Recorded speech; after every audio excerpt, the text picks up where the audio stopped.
Constitucionales, un programa auspiciado por la Asociación Argentina de Justicia Constitucional.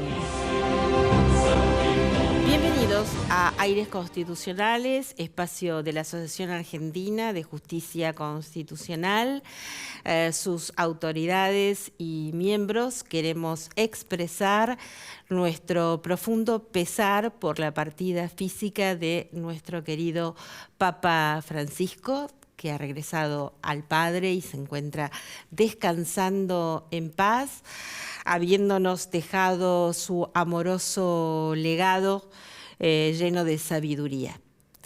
Un fuerte abrazo desde aquí a todos los hermanos en la fe de Cristo. Muy bien, vamos a dar comienzo al programa. Pueden seguirnos en nuestras redes sociales y encontrar todos los programas de Aires Constitucionales en nuestro canal oficial de YouTube. En la causa Western Union S.r.l. contra la Municipalidad de Merlo, la empresa Western Union se opuso al pago de una tasa de inspección, seguridad e higiene que había impuesto el municipio de Merlo mediante una ordenanza. Explicó en la causa que su giro comercial constaba en enviar dinero y para el desarrollo de dicha actividad en el municipio en cuestión había suscrito contratos con empresas como Correo Argentino, entre otras, que además de desarrollar sus propias actividades, también Western Union en los mismos locales y oficinas, con el mismo personal, llevaba a cabo su actividad de su giro comercial. Argumentó que la postura que había asumido la municipalidad de Merlo carecía de sustento jurídico, dado que pretendía cobrarle una tasa por una actividad que no desarrollaba en particular para Western Union. La Cámara Federal de San Martín confirmó la sentencia de primera instancia que había rechazado la demanda de Western Union, y contra este pronunciamiento de la Cámara, Western Union interpone un recurso extraordinario federal que fue denegado y así presentada la pertinente queja. Intervino la Corte, que observó que el tributo en cuestión que pretendía cobrar el municipio de Merlo ya se lo estaba cobrando a las otras empresas, que también señaló que la solución o dar respuesta a esta controversia se encontraba en el precedente del máximo tribunal Municipalidad de Concordia contra Nación Administradora de Fondos de Jubilaciones y Pensiones, S.A. sobre ejecución fiscal. También manifestó que la Corte ha caracterizado a la tasa como un tipo de tributo que tiene relación con una actividad que desarrolla el Estado que atañe al contribuyente, más allá que lo utilice o no, por lo tanto está constreñido a su pago, por la razón que esa actividad estatal que desarrolla ese servicio o lo que fuere que presta, tiene en cuenta no el interés particular del contribuyente, sino el interés general. También manifestó que el municipio no había demostrado en la causa que había comprobado, había demostrado el extremo que desarrollaba una actividad diferenciada en su naturaleza o intensidad respecto de Western Union, y que por dicha actividad ya le cobraba a las otras empresas, por lo cual resultaba inaceptable que pudiera duplicar el cobro de la realización de una misma actividad además de que esto debía ser, había que tener un especial cuidado en el sentido de que había sido el argumento, el fundamento en la interposición del recurso extraordinario. En tal sentido, se hizo lugar a la queja, se declaró procedente el recurso extraordinario, se revocó la sentencia apelada y se ordenó que vuelvan los autos al tribunal de origen a fin de que, por quien corresponda, se dicte una nueva sentencia conforme a lo manifestado, ello con el voto propio del doctor Rosati y conjuntos de los doctores Carlos Rosengrat y Ricardo Lorenzetti. Muy bien, ahora vamos a una breve pausa y luego estaremos conversando con nuestro invitado especial del día de hoy sobre el poder de policía del Estado.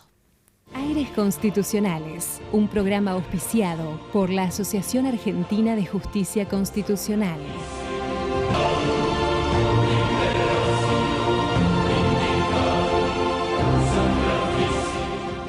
Muy bien, y aquí seguimos en Aires Constitucionales, hoy con la participación especial del doctor Javier Barraza, que es doctor en Derecho por la Universidad de Buenos Aires, vicepresidente y director del Instituto de Derecho Administrativo de nuestra asociación y director de la Maestría de Derecho Administrativo de la Universidad Abierta Interamericana. ¿Cómo estás, Javier? Qué bueno verte nuevamente aquí para poder conversar contigo temas tan interesantes. Cuando me dijiste poder de policía, me pareció un tema absolutamente atrapante, porque no está muy divulgado y tiene que ver por esta tensión, ¿no?, entre el Estado y los derechos individuales, el poder del Estado, los derechos individuales, cómo regularlos, el interés general. Así que bueno, te lo dejo definir vos, que lo vas a hacer mucho mejor que yo. Bueno, muchas gracias por invitarme y también con profundo dolor quiero recordar al Papa Francisco, a Jorge Bergoglio. Yo lo conocía, no porque haya tenido una amistad íntima, pero en la Universidad del Salvador, cuando él era obispo auxiliar de la ciudad de Buenos Aires, y siempre iba a dar charlas espirituales en la Universidad del Salvador. Lamento no haber podido asistir más a esas charlas, pero por cuestiones laborales, él iba continuamente a brindar charlas en la Universidad del Salvador. Así que bueno, que ahora está descansando en paz. Ahora descansa en paz. Y lo recordamos con profundo afecto y todas las anécdotas que tiene. Sí, seguirá con nosotros. Afortunadamente lo que tiene también la tecnología, que podemos continuar viéndolo en entrevistas y su sabiduría, su mensaje de amor, esa manera que tenía de hablar tan directa, único. Sí, único. No va a haber otro. Así que bueno, volvemos al tema entonces y que nos ilumine, ¿no, Francisco? Sí, ahora. Siempre.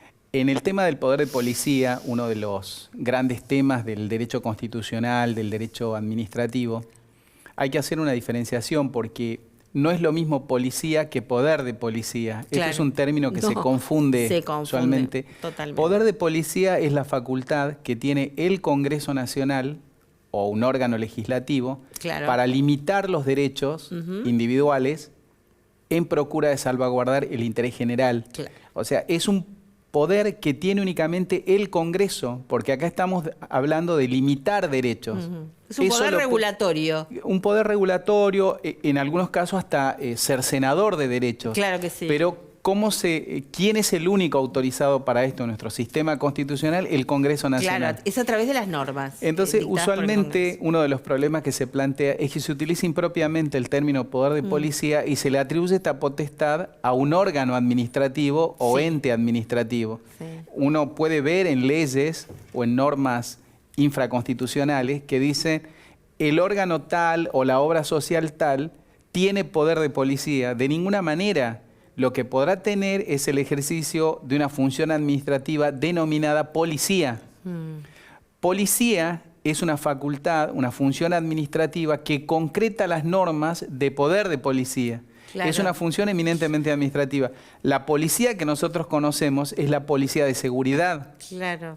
Que es un órgano administrativo que tiene a su cargo la seguridad. Sí. Pero hay muchas policías. Por ejemplo, la prefectura es policía fluvial. Sí. O gendarmería es policía de fronteras. Sí. Pero además tenemos policía de medicamentos. La ANMAT, la Administración Nacional de Medicamentos, es la que lleva adelante la función administrativa de policía de medicamentos y alimentos. Sí, sí. Qué bueno que lo aclarás, porque esta confusión en los términos es un uso impropio. Todo y después no se entiende nada. Y yo de hecho escucho a veces en operadores políticos y en los medios masivos de comunicación que se dice tal órgano tiene el poder de policía. No, porque es grave que un órgano administrativo pueda limitar o cercenar derechos. Es más, yo creo que no lo he escuchado nunca, que en los medios que el poder de policía lo tiene en el Congreso.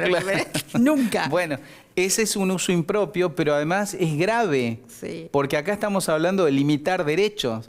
Se pueden limitar derechos, pero lo único autorizado es el Congreso Nacional, donde reside, en definitiva, la voluntad popular, la representación del pueblo y la representación de las provincias. Bueno, acá, pero un órgano administrativo no. Claro, bueno, entonces acá, si tenemos el Congreso que dicta las normas, tenemos justamente la interpretación de la norma a cargo del Poder Judicial. Entonces la pregunta que sigue es si la jurisprudencia ha ido cambiando este criterio del poder de policía del Estado en manos del Congreso, en esta cuestión, en esta tensión que estamos diciendo que existe en cuanto a la regulación de los derechos individuales, estando en juego el interés general. ¿Ha habido una evolución? Y si ha habido, ¿se puede dividir en etapas? Sí, hubo. En realidad, el término policía, el poder de policía, es un término relativamente moderno. Nuestra Corte lo admite por primera vez en 1922 en el caso Ercolano con Lanteri, en 1922. Hasta ese momento no se conocía en nuestro país el término poder de policía. El término que se utilizaba era policía, que viene del antiguo derecho prusiano, que era la suprema potestad pública para salvaguardar la cosa interna. Pero bueno, es más histórico esto. En definitiva, hubo una primera etapa donde el poder de policía fue muy limitado. ¿Limitado a qué? Se podían limitar los derechos para salvaguardar el interés general, pero únicamente limitado a tres cuestiones: seguridad, salubridad y moralidad pública. Esto fue en una etapa que podemos hacerla desde 1853 hasta 1922. ¿Cuánto se extendió, no? En ese periodo, ¿qué dominaban? Las ideas del Estado liberal. Claro. En el Estado liberal, ¿qué se entiende? Un Estado con pocas funciones, limitado en sus funciones. Entonces dijeron, vamos a admitir la existencia de un sistema que permita limitar derechos para salvaguardar el interés general, pero ese interés general quedaba limitado a esa tríada: seguridad, salubridad y moralidad pública. En ese periodo hubo dos fallos emblemáticos, que fueron el caso Plaza de Toros y el caso Saladeristas. El caso Plaza de Toros es de 1863. ¿Qué pasaba en ese caso? Se trataba de una empresa que quería establecer en nuestro país una corrida de toros. Entonces, en nuestro país, en 1863, no existía el concepto del derecho de los animales, no existía, de hecho, en Brasil todavía existía la esclavitud. Entonces, una persona que tenía un animal, eso estaba asimilado a las cosas y uno podía hacer lo que quería con esa propiedad. Pero una ley le prohibió el establecimiento y ordenó la clausura del establecimiento de corrida de toros. Y acá la Corte, cuando se produce el conflicto, porque el dueño de la Plaza de Toros dijo, mire, usted sanciona una ley, pero está limitando mi derecho de propiedad y yo con los toros hago lo que quiero, porque es mi propiedad.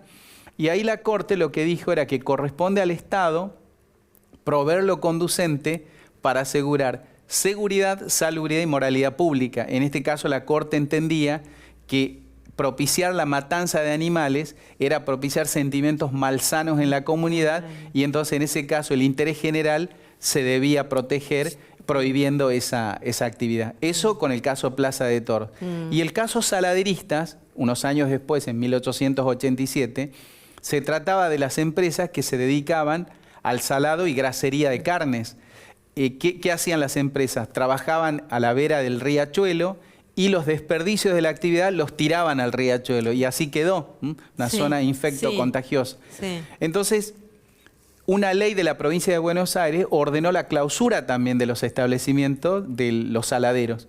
Entonces, acá viene el problema, porque los saladeristas dijeron, mire, usted no me puede clausurar esto. Primero porque yo tengo un derecho adquirido A mí me autorizaron a desplegar esta actividad con anterioridad a la sanción de la ley. Y por otra parte, usted está afectando el ejercicio de una industria lícita. ¿Y qué hizo acá la Corte cuando se produjo el conflicto y llegó a la Corte? Sí. La Corte reiteró el concepto. Corresponde al Estado asegurar seguridad, salubridad y moralidad pública. En este caso, la Corte entendió que cuando se tiraba basura al riachuelo, se genera un peligro para la salubridad de la comunidad. La Corte dijo, nadie tiene un derecho adquirido a propagar en la comunidad la muerte y el duelo que haga de su propiedad. Entonces, la Corte, con ese criterio, avanzó en la construcción del poder de policía. No lo decía, pero ya estaba la idea de que se podía salvaguardar el interés general, y el interés general quedaba limitado a 3 aspectos: seguridad, salubridad y moralidad pública. Claro. ¿Cuándo se modifica esto? En 1922.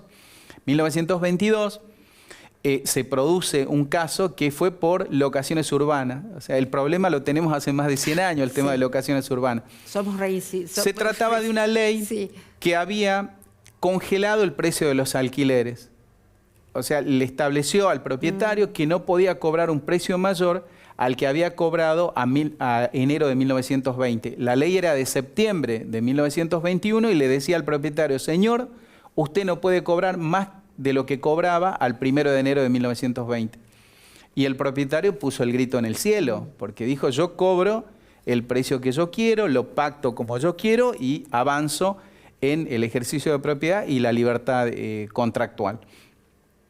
Y la Corte acá, cuando se produce el conflicto, este conflicto está en el medio de una serie de antecedentes históricos también, porque en 1907 en la Argentina se produce la huelga de los inquilinos, donde muere un chico, Miguel Pepe, en una manifestación donde se pedía la reducción del precio de los alquileres. 1907, lo que se conoció como la huelga de los inquilinos.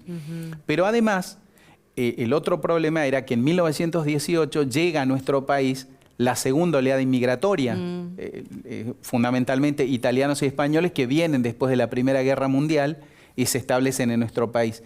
En el medio de ese drama de la vivienda había otro inconveniente. Una pieza en Buenos Aires costaba 5 veces más que una pieza en Londres en 1918. En ese contexto, la gente no tenía para vivir. Entonces, ¿qué hizo el Congreso? Sancionó una ley congelando el precio de los alquileres. Y acá la Corte declara la constitucionalidad de una ley. Pero ¿qué pasa? Limita la propiedad, limita la libertad de contratar, pero el voto mayoritario de la Corte analizó esto y dijo que esta ley era constitucional. Hay un pasaje del fallo que es muy estremecedor en algún punto con los estándares actuales, porque la Corte en un pasaje nos dice, es posible abrigarse más o menos bien, es posible alimentarse más o menos bien, pero no es posible habitar parcialmente. Razones de decoro y de moral autorizan el dictado de la ley impugnada. Si lo vemos con los estándares actuales, resulta estremecedor, pero hacia 1922 era un fallo novedoso, porque la Corte acá lo que hace es, intenta proteger a los inquilinos, que era el número mayoritario de la comunidad. Se cree que en Buenos Aires, en 1920, el grueso de la población era de inmigrantes, fundamentalmente italianos y españoles, que fueron los que llegaron mayormente a nuestro país. Entonces, y la Corte acá limita la libertad contractual y ya pasa a otro concepto de interés general. El primer concepto entonces de interés general es que se puede limitar la libertad contractual. Y aparte cambia el modelo de Estado. Se pasa a la idea de que el Estado tiene que intervenir. Entonces, intervencionista, claro. Entonces el Estado interviene, se agranda el Estado y paradójicamente se agranda el concepto de poder de policía. Y entonces, y ahí empezaron a surgir leyes que limitaban derechos. Por ejemplo, el caso Mango con Traba o Abico con De la Pesa le impone una quita del interés de un préstamo a unos deudores. O sea, uno había sacado un préstamo, la gravedad de la crisis de 1930 hizo que no pudieran pagar y leyes posteriores establecieron una quita a el pago que tenía que hacer el deudor. Entonces, acá también empezamos a ver cómo el Estado empieza a intervenir. Y hubo un caso paradigmático en 1938, que es el caso Elvira Rusich contra Compañía Introductora de Buenos Aires. Compañía Introductora de Buenos Aires no es muy conocida, la que sí es conocida es la sal Dos Anclas. La Compañía Introductora de Buenos Aires es la que produce la sal Dos Anclas. Sí. Entonces, ¿qué pasó? Se discutía acerca del pago de vacaciones. Y el dueño dijo, la echaron a Elvira Rusich de su trabajo y dijo, yo no pago vacaciones. Si el Estado quiere pagar vacaciones, que lo pague él. Una discusión de 1938. Hoy esa discusión no es admisible. No existiría. No existiría. No. Entonces le dice, no pago esto. Y llegó a la Corte. Y acá la Corte declaró la constitucionalidad de la ley que imponía a un propietario el pago de las vacaciones. Fíjate vos cómo el interés general se va agrandando. Sí. Pero hubo un caso peor, como fue el caso de Compañía Anglo contra Estado Nacional y Compañía Suiza de la Plata. Se trataba de la ley de carnes. La carne ha sido muy importante en nuestro país en toda su vida institucional, ha sido la fuente principal de la vida económica de la nación. Entonces, ¿qué pasó? La ley le permitía a la autoridad administrativa, además de ejercer el control, de revisar la correspondencia epistolar de los frigoríficos. Y esto ya es grave porque acá hay una garantía constitucional prevista expresamente que la ley la violenta. Claro. ¿Y qué dijo la Corte? Que la ley era constitucional.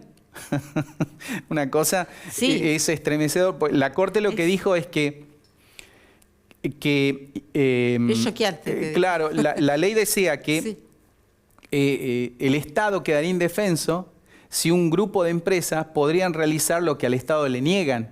O sea, las empresas podrían fijar los mercados de venta, fijar los precios de la carne, las preferencias injustas, las arbitrarias discriminaciones.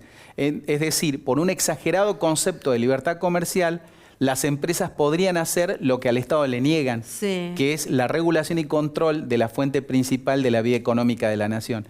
Con ese argumento, la Corte declaró la constitucionalidad de la ley de carnes y permitió, con el poder de policía, violentar expresamente una garantía constitucional. Impresionante. Bueno, y a partir de ahí dijimos, bueno, el Estado interviene y el Estado se desbordó. Quizá el tramo final de eso fue el caso del Cine Callao, muy conocido. Era un caso donde se le imponía a los propietarios de salas de cine adecuar su sala de cine para la presentación de artistas de variedades. Mi abuelo me contaba que cuando se iba al cine, nadie quería ver artistas de variedades, porque no les gustaba, uno iba a ver la película. Pero como era un grupo que no tenía trabajo, mediante una ley, la 14.226, se le impuso a los propietarios que le dieran trabajo. Había que pagarle un sueldo, había que adecuar la sala de cine y encima el propietario no podía descargar en el precio de la entrada. Bueno, una injusticia. Y ahí la Corte, ¿qué hizo? Nuevamente declaró la constitucionalidad de la ley.